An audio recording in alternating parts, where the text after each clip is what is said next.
Good morning, beloveds. It is Monday. We are closing in on the end of July.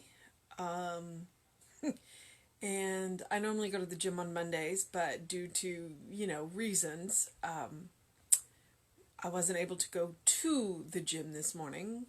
So instead, I met him over Zoom. And I would tell you that the mark of a good trainer is that he can give you a workout when he's not in the same room with you, when you have nothing, that still, you're going to feel it. So that, and because I'm a runner, I do all kinds of different squats. It's like, oh, okay. But, so, and it's just been really quiet this morning. Like everything, that the neighborhood is quiet. There's not traffic. There's not, even the birds are quiet. I don't know. I haven't seen the sun yet this morning either, so we're expecting that South Sahara desert dust to hit us in the midweek. So I don't know. The high's supposed to be 90 with it feels like of 102. Welcome to South Houston. South Texas, Houston. I live just north of Houston. So it's going to be a good week though, I think. We have 3 days left in June, and then we move into July. In July, because June has been the month of creativity, and July will be the month of freedom, so that should be interesting. And we'll go from there. All right, so today, the title is I Have Dominion. I know that there is a God power at the center of every person's being, a power that knows neither lack nor limitation, fear nor sickness, disquietude nor imperfection. But out of my personal experience comes the negative suggestions that arise from the race consciousness. If I permit them to, they act as mesmeric or hypnotic power over my imagination. They bring up arguments from everyone's experience, declaring that impoverishment and pain must necessarily accompany everyone through life. But I know that there is a presence, a power, a law within me, irresistibly drawing everything that makes life worthwhile into my experience. I know that friendship, love, riches, health, harmony, and happiness are mine. I know that nothing but good can go out from me. Therefore, the good that I receive is but the completion of a circle, the fulfillment of my desire for all. So I refuse to judge according to appearances, either mental or physical, no matter what the thought says or what the appearance seems to be. There is always a higher power. Upon this power, I rely with absolute confidence that it will never fail me. I have dominion over all apparent evil, which is merely a belief I no longer indulge in. I repudiate all its claims, cast out every fear accompanying the belief in it, and continuously exercise dominion that rightfully belongs to me. Alrighty then. I think I really like this one. Because he addresses race consciousness. And he's touched on it a little bit, but he's smacking it in the face today. So first off, I know that there is a God power at the center of every person's being. And I like how he says every person's being. If I claim it for myself, I claim it for everybody. So I know that this God power is in everybody. A power that knows neither lack nor limitation, fear nor sickness, disquietude nor imperfection. This power knows none of that. None of it. But out of my personal experience comes the negative suggestions that arise from race consciousness. And that's where we get into trouble. One, our personal experience, and two, race consciousness. Because race consciousness, history, society, culture, religion, whatever you want to say, says this is the way it is. And this power that's at the center of our being says, no, it's not. And we argue with it. Sometimes we argue with it just like I'm doing right now. And this is where I love Emma. If you're not familiar with Emma Curtis Hopkins, I love her because chapter 2, I believe it's chapter 2, is denials. And that's where you look something in the face and say, you are not real.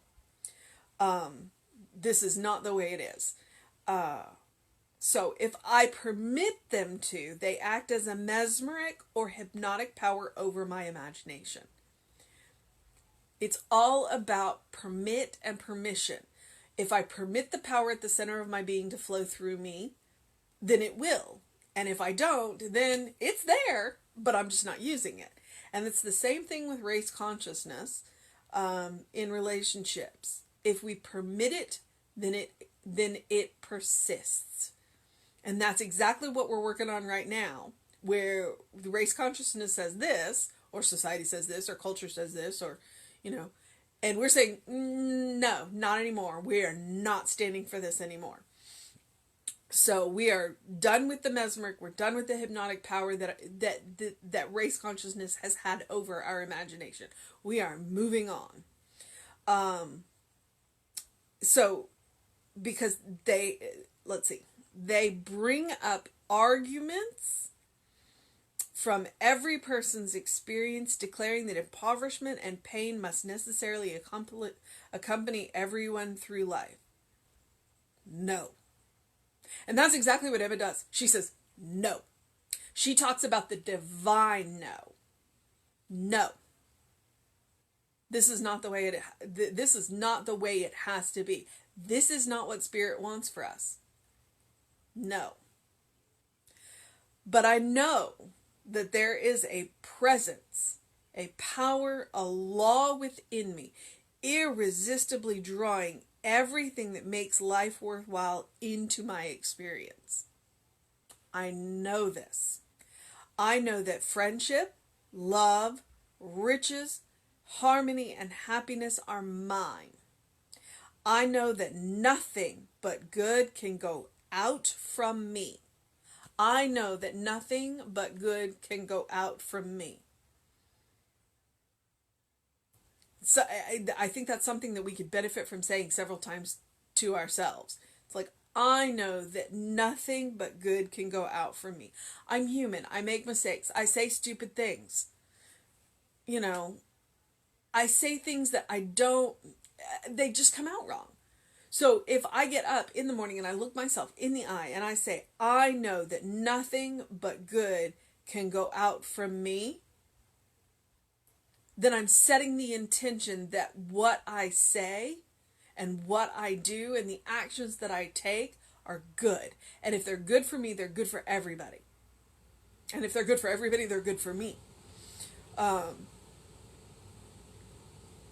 Therefore, the good that I receive is but a completion of a circle. It's a concept of reciprocity, which I learned about in anthropology. The good that I do will come back to me. And that's just the way it is. What you send out comes back to you threefold. So the more good that you do, the more good that will come back. The more love that you give, the more love that you'll get back. And that's life. That's the way it is. So when we participate in the system, be it good, be we sending out good or not so good, we're going to get it back. The fulfillment of my desire for all. So I refuse to judge according to appearances, either mental or physical. I refuse to judge according to appearances. It is our responsibility to see the truth behind the appearances. It is our responsibility to see the divine pattern that we are flowing into. And when we see the divine pattern, we flow into it better. And it says either mental or physical. So our thoughts can be that way. No matter what the thought says or what the appearance seems to be. So we go back to the divine pattern. There is always a higher power. Always a higher power. That higher love. Upon this power, I rely with absolute confidence that it will never fail me. Okay, I know that's a bit of a challenge.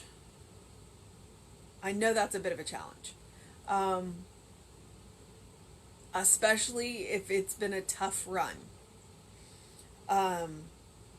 So we just keep having to say, upon this power I rely with absolute confidence that it will never fail me. And sometimes we have to accept what looks like failure is a readjustment. That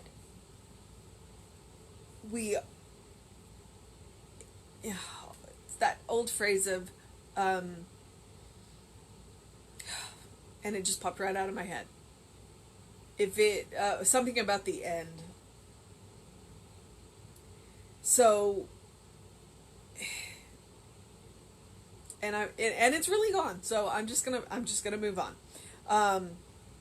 The confidence that will never fail me. So if it looks like failure, hold on.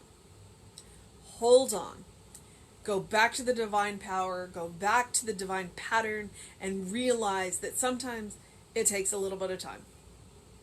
But know that in the end, it will be good. All right. So upon this power, I rely with absolute confidence that it will never fail me. I have dominion over apparent evil. Evil is not real, because he follows that up with, which is merely a belief I no longer indulge in. So I have dominion over apparent evil, because it is a belief I no longer indulge in. I have given up the idea of evil. And recognize that there is only one power, and it is the power of good. It is the power of love. I repudiate all its claims, cast out every fear accompanying the belief in it, and continually exercise the dominion that rightfully belongs to me. All right. So, I would say that today, our mission, should we choose to accept it, is to rely upon this power with absolute confidence that it will never fail us. And to know and not judge by experiences, and to not let race consciousness run us over. To not let it hypnotize us, and to not let it mesmerize us. To know that race consciousness comes out of our experiences, but it is not our experiences. That we can move past it. There is a divine pattern and a divine power that gives us the dominion to move past it. All right. It is Monday. I'm going to go tackle my day. I encourage you to do something loving for yourself, do something kind for yourself, do something compassionate for yourself. And to turn aside and deny race consciousness. So, it's going to be a hot one today. Opening the windows may not be a good idea today if you're in my area. But I do encourage you to do something to get some fresh air, get some movement in. Sing, dance, run, walk, jump, skip, hop, whatever moves your body and gets you into your groove. Reverend David will be on sometime with you around 5. I will be back with you at 9 a.m. And by the way, if you did not see Reverend Arthur, he took the roof off yesterday and taught us about the Mary and the Martha consciousness. If you haven't seen it, please scroll back a couple of videos on the live stream and watch it, especially if you want to hear Mackenzie and Melody sing, or pop over to our YouTube channel where YouTube doesn't allow the music and the live stream is fair use. So, and see what Reverend Arthur had to say. He was absolutely amazing yesterday. He is a master teacher, and he always teaches the master class from the master teacher. All right, have a fantastic day. Do what you need to do to make it great, and know you have dominion. Bye, beloveds.